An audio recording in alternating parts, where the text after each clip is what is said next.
What you're looking at right now is math, not algebraic, not geometric, not even Boolean. This is just multiplication. Specifically, it's 945 times 3,234, which equals 3,056,130. What are these cryptic lines, though? Well, these shapes are actually made of columns, with each one representing a prime. The height of each column corresponds to the frequency of the prime. When we multiply all these primes together, we get the number we expected. You might be familiar with the term prime factorization. We tend to write it like this. We can represent any natural number as a product of its prime factors, which has big implications in number theory. But why would we use shapes instead of numbers? Before I answer that question, we have to relearn Venn diagrams, probability, and computer science.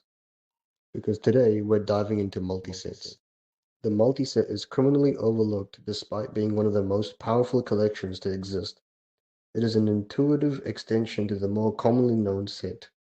So to truly grasp what a multiset is, we have to first define a set.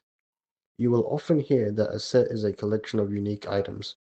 The members or elements of a set do not have duplicates of themselves in the same set.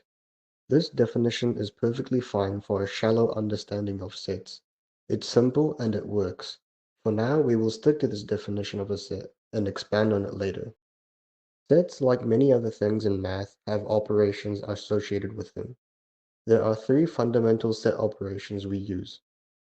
The union outputs a new set where all of its members are from any of the input sets, while the intersection outputs a new set where all its members are present in all input sets. The complement of a set effectively serves as its inverse, containing all possible elements except for those present in the original set. The complement is often used to exclude elements that are present in other sets. These operations aren't unique to set theory. In fact, you can find them in both probability and Boolean algebra. In probability, sets become events.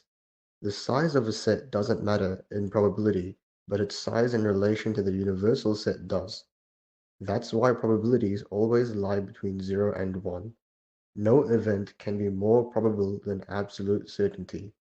The same formulas in set theory apply to probability, but we often get introduced to special cases like independent probability and mutually exclusive events before we develop the correct intuition. Programmers can relate better with sets because much of the notation is a direct translation of Boolean expressions. I recently added a feature that allows users to convert set notation into a Venn diagram and interactively find the LCM and HCF of numbers due to this fascinating property. As a programmer, I think of sets as hash maps that take an input item and output a Boolean value. They serve two purposes. One, answering the question, do I have this item?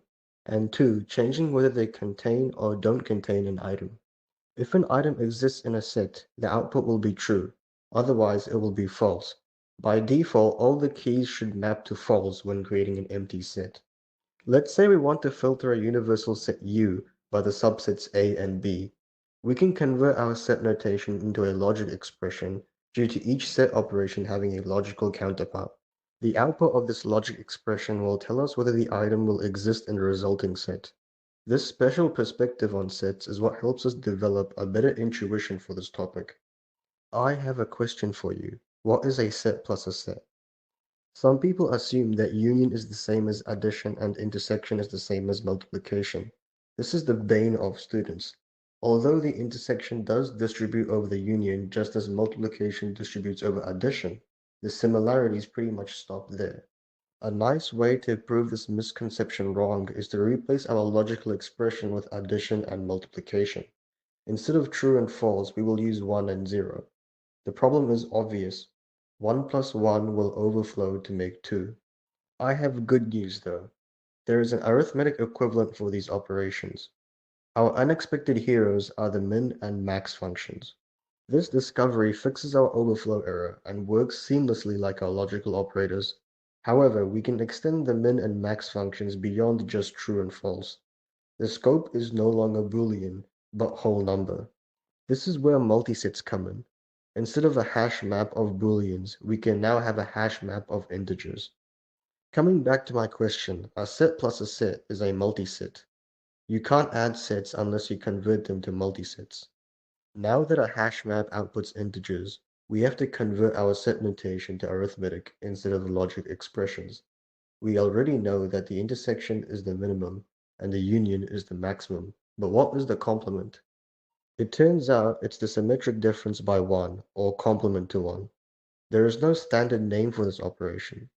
However, we can verify that this is the correct equivalent by substituting it into our example. And sure enough, it works.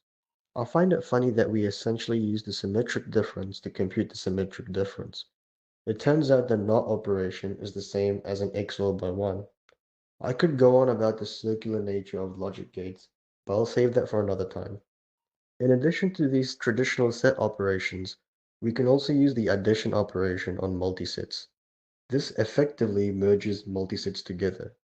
Good job on making it this far, because it's time to explore the shapes I showed earlier in this video. Every natural number can be modeled by a multiset of primes. When we multiply natural numbers, we are adding their multisets. This is reflected in the law of exponents. Visually, it's like watching a shape collide with the other, but there are better uses for this. Finding the least common multiple of two numbers is the same as superimposing their shapes. More formally, we are taking the union or maximum of each exponent. A similar approach can be used to find the highest common factor by making the shapes transparent. The brightest spot is the intersection of multisets, or the minimum of each exponent. Even raising to a power works. It's the same as stretching the shape vertically. There is a slight issue with this as it's a scalar multiplication of a multiset rather than a multiplication of two multisets. However, the sum of numbers is quite unpredictable with this model. Maybe we can use it as a random number generator. One of the reasons I got invested in multisets was because someone sent me a math problem from an O-level paper. It was quite easy, but I imagined a harder version of this problem that used much bigger numbers. It made me ponder, how do we count the number of unordered pairs of numbers that satisfy a certain LCM and HCF? How quickly can we do this? This was the birth of my theorem, something that would earn me my first Danver on the toxic mathematics stack exchange. Let's look at an example that would require this new technique. Find the number of unique possible values for A and B, such that the highest common factor is 50 and the lowest common multiple is 4200. The very first optimization is to just divide 4200 by 50, which is 84. This saves us a lot of time because prime factoring two large numbers is expensive. All that's left to do is to check which primes 84 is divisible by. As 84 is only divisible by exactly three distinct primes, the number of ordered pairs is 2 cubed. The reason we ignore the power of each prime in this multiset is because the LCM divided by the HCF gives the symmetric difference of the prime factors of A and B. The same primes must be in the same set. Otherwise, it would imply an overlap, which contradicts the definition of a symmetric difference. Since the problem used the word unique, we have to halve A due to the commutative property of multiplication, giving us an answer of 4 unordered pairs. If the LCM and HCF were equal, we would only get one ordered pair, because both numbers would be the same. Earlier in the video, we derived the arithmetic equivalent for the complement of a set. I claimed that it worked, but if we try inputting values outside of 0 and 1, we encounter a problem. Our expression no longer outputs the symmetric difference.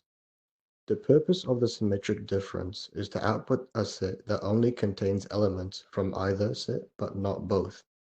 There's quite a few ways to define it, but the method we used involved the complement or the NOT operation. We never asked ourselves what the complement of a multiset even means.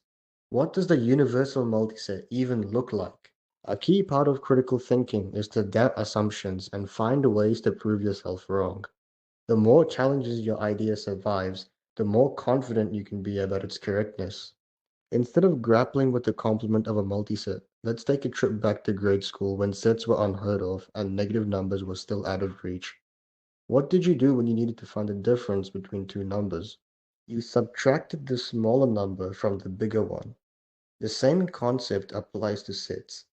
The symmetric difference can be written as the union minus the intersection. If we use our new expression, we can safely draw parallels between sets, logic, and numbers. An interesting consequence of this discovery is the ability to define the min and max functions using only addition, subtraction, multiplication, division, and square root operations. Math can be difficult, but making good connections might just get you the right angle. Drop a like and subscribe if you found this video useful, and I'll see you next time.